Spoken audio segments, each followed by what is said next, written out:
خلافت تو رہی نہیں بھائی، اب تو دارالخلافہ بھی کوئی نہ رہا۔ آخری دارالخلافہ استنبول تھا نا، ختم ہوا 1924 میں۔ کاغذ کے پھاڑنے سے سمجھ نہیں سارا کچھ آیا۔ جی ہاں، سی این این میں انٹرویو کے دوران اعتراف کیا کہ مسلمانوں میں وہابی فرقہ ہم نے اپنے مغربی دوستوں کی خواہش پہ پیدا کیا۔ ہم نے مساجد اور مدارس پر انویسٹمنٹ کی اور اب ہم اپنے مغربی دوستوں کی خواہش پر اس فنڈنگ کو بند کر رہے ہیں۔ اس میں انہوں نے کوئی نیا انکشاف نہیں کیا۔ ہم پہلے بھی کہتے تھے، ہم اب بھی کہتے ہیں، دنیا میں اس وقت جو کام پینڈنگ میں پڑے ہوئے ہیں نا، ان میں سے ایک کام وہابیت کی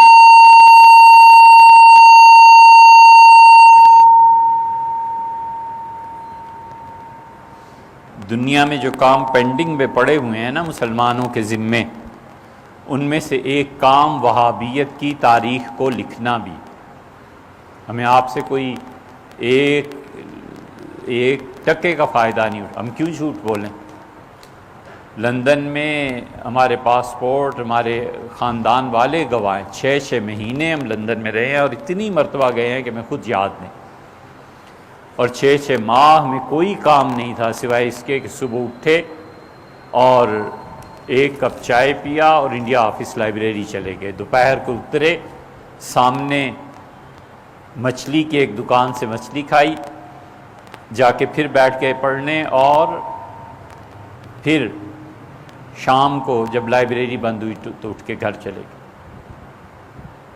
ساری وہابیت کا ریکارڈ جو انگریزوں نے وہاں رکھا ہوا ہے، اور جو معاہدے ہوئے ہیں خلافت عثمانیہ کو توڑنے پہ، ان وہابیوں نے کچھ بھی جرم نہ کیا ہو، تو ان کا یہ تھوڑا بڑا جرم ہے کہ انہوں نے اردن کے جو شاہ ہیں، ان کے دادا پردادا نے، جو شام کے ہیں ان لوگوں نے، ان سب نے مل کر خلافت عثمانیہ کو توڑا، ان سب نے مل کر خلافت عثمانیہ کو بالکل بکھیر کے رکھ دیا۔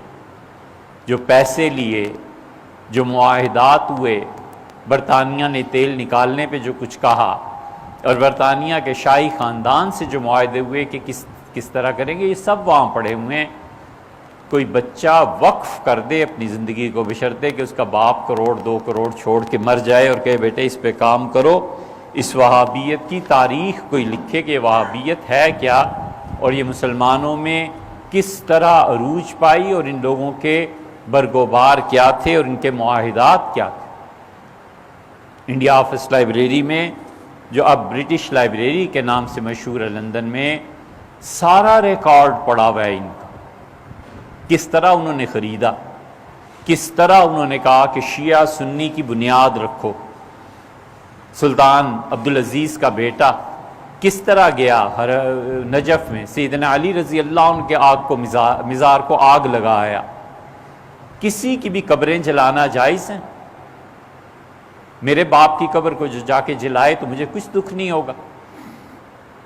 سیدنا حسین ابن علی رضی اللہ عنہ کے مزار پہ آگ لگا کے آ گئے، اور جو انہوں نے وقف لوٹا ہے وہابیوں نے وہاں، اور جو کرتوت انہوں نے کیے ہیں وہ تھوڑے ہیں۔ حتیٰ کہ وہاں کا نجف کا ایک شیعہ اٹھا باقر، اور وہ آیا اور اس نے درعیہ میں آ کے اس کے بیٹے کو قتل کر دیا۔ اس کا ہم نے اپنا بدلہ لے لیا، اور انہوں نے سارے علاقوں میں شیعہ سنی فساد مچا دیا، ان کے نزدیک سب واجب القتل تھے۔ شامی جیسا آدمی جس پہ پچھلے 250 سال سے فقہ حنفی کا دار و مدار ہے، وہ اکیلا شخص، وہ تو 54-55 برس کی عمر میں ان کا انتقال ہو گیا رحمہ اللہ، اگر اور زندگی ہوتی تو کتنے بڑے کارنامے انجام دیتے۔ وہ عینی شاہد ہے ان سب چیزوں کے۔ اپنی شامی میں وہ لکھتے ہیں کہ یہ سب وہابی خارجی ہیں جو خلافت عثمانیہ کے خلاف اٹھ کھڑے ہوئے ہیں۔ ان کا اس سے بڑا جرم کوئی نہیں کہ خلافت عثمانیہ کو انہوں نے ٹکڑے ٹکڑے کر دیا انگریزوں کے کہنے پہ۔ بٹلر نے جو کتاب لکھی ہے وہ مرتب کرنے سے پہلے مر گیا، اس کی یادداشتیں تھیں حضرت رسالت مآب صلی اللہ علیہ وسلم کے روضہ مبارک پر جو حملہ کیا ہے اور نیچے چلے گئے ہیں اور جا کر قبر شریف کو جو توڑا ہے، وہ کس کھاتے میں ہے؟ کوئی ایک جرم ہے ان کا؟ یہ تو ابھی 2 سال پہلے کی بات ہے، کہہ رہے تھے کہ حضور اقدس صلی اللہ علیہ وسلم کا مزار سب سے بڑا شرک کا اڈا ہے، لہٰذا راتوں رات کھدائی کرو، رسول اللہ صلی اللہ علیہ وسلم کی جسم مبارک کو نامعلوم مقام پر منتقل کر دو، بعد میں اس پہ بلڈوز کر دینا۔ تو ماشاءاللہ شاہی خاندان سے جواب آیا کہ یہ بات مناسب نہیں، پکڑ کے اس کو تعزیر نہیں لگاتے کہ حضور اقدس صلی اللہ علیہ وسلم کی توہین کرتے ہو۔ نبی کریم صلی اللہ علیہ وسلم عام مسلمان بھی ہوتے، حضور اقدس صلی اللہ علیہ وسلم نے دیکھا تھا کسی کو قبر کے ساتھ ٹیک لگا کے بیٹھے ہوئے، تو آپ نے فرمایا تمہیں پتہ نہیں ہے قبر والے کو اس سے تکلیف ہوتی ہے، ہٹو یہاں سے۔ نیچے چلے گئے، جا کے لوٹ مار کی۔ عثمانیوں کا پہلا گورنر جب مدینہ منورہ میں آیا تھا تو اس نے کہا تاجروں کو بلایا، اور پہلی مرتبہ اس نے روضہ مبارک پہ حاضری دینی تھی۔ اس نے کہا بتاؤ سب سے بڑا ہیرا کون سا ہے؟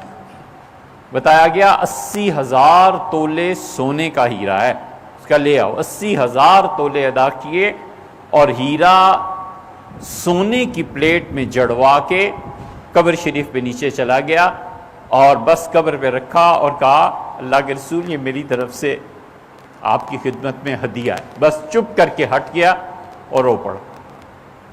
حضور اقدس صلی اللہ علیہ وسلم کی قبر شریف پہ لوگوں کی جانیں قربان ہو گئیں۔ 2 سال تک مدینہ منورہ کا 4 سال تک محاصرہ رہا ہے۔ عثمانیوں نے تلوار نہیں اٹھائی، عثمانیوں نے کہا رسول اللہ صلی اللہ علیہ وسلم کو کیا منہ دکھانا ہے قیامت میں، کہیں گے میرے شہر میں قتل و غارت گری ہوتی رہی، اور انہوں نے بھی ظالموں نے کوئی ایک ان کا ہے، کوئی ایک چیز ہے انہوں نے کی، کیا اس کی تاریخ سنائیں؟ مساجد، مدارس، انویسٹمنٹ انہوں نے باقاعدہ کی، بر صغیر میں انویسٹمنٹ نہیں کی۔ سلفی حضرات، اہل حدیث حضرات، ان کے بڑے بڑے علماء، دیوبندی مکتبہ فکر کے بڑے بڑے علماء، ان کو چندے نہیں دیے کہ جاؤ اور یہ کام کرو۔ افغانستان کی تحریک میں جتنے لوگ شامل ہوئے ہیں، سعودیہ کا پیسہ، عجیب جنگ ہوئی، عربوں کا پیسہ، پٹھانوں کا خون اور یہودیوں کا دماغ، یہ اسلام کے لیے جنگ لڑی گئی۔ دماغ یہودیوں کا، پیسہ عربوں کا، اور خون پھر پٹھانوں کا، کیا ساری امت مسلمہ کا، یہی کیا ہے نا، اور کیا کیا۔ وہ وقت تھا جو آپ کے اگلے سوال کا جواب ہے، ایک وقت تھا 1980 میں 90 میں ہم نے دیکھا ہے، اس دور کو اچھی طرح سے پوری دنیا کی قوتیں اہل السنہ کی پشت پناہی کر رہی تھیں اور شیعہ کی شامت آئی ہوئی تھی، اور ہمارے دور میں پوری دنیا کی قوتیں اب ان کے پسے پشت ہیں اور ہماری شامت آئی ہوئی۔ سیاست میں کوئی ایسی غرض ہے ہی نہیں سرے سے، ہم تو صرف اس کو مذہبی اور امت کے حوالے سے دیکھتے ہیں کہ امت میں کیا ہو رہا ہے۔ یہ انویسٹمنٹ نہیں ہے کہ جس کو 2 ڈھنگ کے لفظ فارسی کے پڑھنے نہیں آتے اور عربی کے نہیں پڑھنے آتے، وہ شام کو پورا درس قرآن دیتا ہوتا ہے ٹی وی پہ، اور رمضان آ رہا ہے، فلم ایکٹریس آ گیا اور وہ دین سکھا رہی ہے۔ یہ کون انویسٹمنٹ کر رہا ہے؟ یہ الہاد کے علاوہ اور کیا چیز پھیلائی جا رہی ہے؟ اسی لیے اب یہ جو اقدامات ہو رہے ہیں نا، اس پہ افسوس جن لوگوں کو ہے، وہ ان لوگوں کو ہے جن کے پیسے بند ہو گئے ہیں، جن کے چندے مدارس کے بند ہو گئے ہیں، جن کے لیے مشکلات پیش آ رہی ہیں کہ پہلے تو چندہ آتا تھا، اب کیا کریں گے، اب وہاں سے تو چندہ آنے سے رہا، یہ اب چیزیں پیش آ رہی ہیں۔ اونٹ سے کسی نے پوچھا تھا کہ سردیاں اوپر چڑھنا اچھا ہے کہ نیچے اترنا، پہاڑ پہ چڑھنا اچھا ہے کہ اترنا؟ اس نے کہا ہر دو لعنت۔ بھائی یہی حال ہے، وہ جو پہلے مغربی قوتیں کام کر رہی تھیں وہابیت کا پرچار، اور جو اب اس کے خلاف کہہ رہی ہیں، اور اس کے پیچھے جو قوتیں ہیں، دونوں ایک ہی جیسے ہیں یار۔ اللہ کے لیے کیا ہے صحیح چیز؟ کیا اخلاص؟ دوست سے خود دوست کو طلب کرنا ہے، اخلاص دوستوں سے اپنی مرادوں کو پورا کرنا نہیں ہے۔ سنسیریٹی کیا ہے؟ وہ جہاں تعلق ہوتا ہے، آدمی کہتا ہے آپ ہی میرے ہو جائیں، مجھے اپنا بنا لیں، یہ سنسیریٹی ہوتی ہے۔ یہ نہیں ہے کہ چونکہ عہدہ ہے لہٰذا اس کے عہدے سے فائدہ اٹھاؤ، پیسہ ہے تو اس کے پیسے سے فائدہ اٹھاؤ، وہ پہلے کب مخلص ہیں اور اب کب مخلص ہیں. انہوں نے پہلے بھی اپنی اسکیم چلائی ہیں, ایک نئی اب اسکیم چل پڑی ہے, 200-300 سال بعد پھر پتہ چلے گا کہ ہو یہ کیا ہو گیا. اسی لیے مدینہ منورہ میں جب تباہی ہوئی ہے, صحابہ کرام رضی اللہ عنہ کی قبروں کو توڑا ہے, حضور اقدس صلی اللہ علیہ وسلم کی یادگاریں مٹائی ہیں. صحابہ کرام رضی اللہ عنہ سے زیادہ انہیں خدا کی توحید پتہ چل گئی تھی. نبی کریم صلی اللہ علیہ وسلم مدینہ منورہ سے نکلے حج کے لیے اور ایک جگہ ایک پودے کے نیچے بیٹھے تھے. عبداللہ ابن عمر رضی اللہ عنہ مدینہ منورہ سے پانی لے کے آتے تھے, اس پودے کو دیتے تھے کہ ہرا بھرا رہے, کہیں خشک نہ ہو جائے. کسی نے پوچھا حضرت یہ کیا کرتے ہیں؟ انہوں نے کہا تمہیں پتہ نہیں ہے, حضرت یہاں تشریف فرما ہوئے. محبتیں تو یہ ہیں. صحابہ کرام رضی اللہ عنہ سے زیادہ خدا کی توحید کا انہیں پتہ چل گیا ہے. صحابہ کرام رضی اللہ عنہ اس جگہ پہ پاؤں نہیں رکھتے تھے جہاں رسول اللہ صلی اللہ علیہ وسلم کا پاؤں آ جاتا. سب سے پہلے مسجد نبوی میں امیر المومنین سیدنا عثمان رضی اللہ عنہ نے ممبر کے اوپر حصے پہ چادر بچھا دی اور کہا یہاں کوئی نہ بیٹھے, رسول اللہ صلی اللہ علیہ وسلم یہاں بیٹھتے تھے.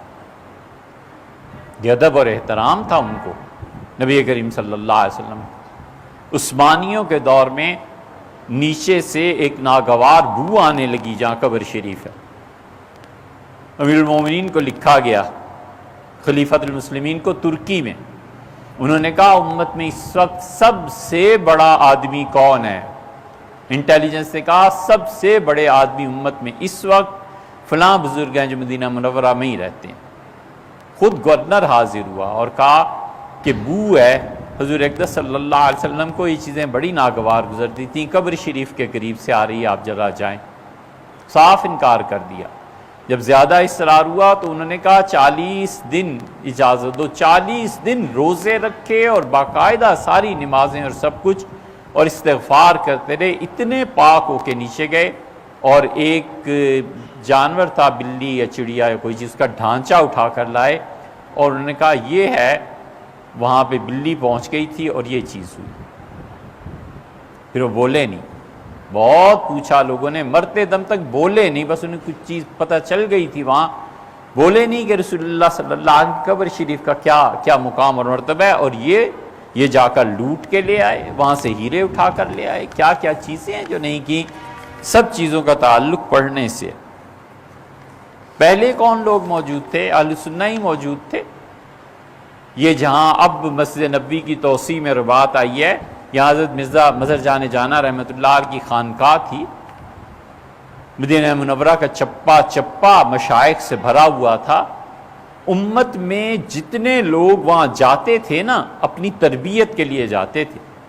وہ تربیت کے بنیادی ادارے جو ختم ہوئے ہیں, تو اب ملکوں کے ملک, شہر نہیں ملکوں کے ملک خالی ہو گئے ہیں. کوئی آدمی نہیں ملتا جس کی مجلس میں جا کر انسان کوئی ادب اور احترام سیکھے. وہ ادارے ختم کر دیے, تباہ کر دیے, مشائخ کو سولی پہ چڑھا دیا. اب ٹھنڈے ہو گئے.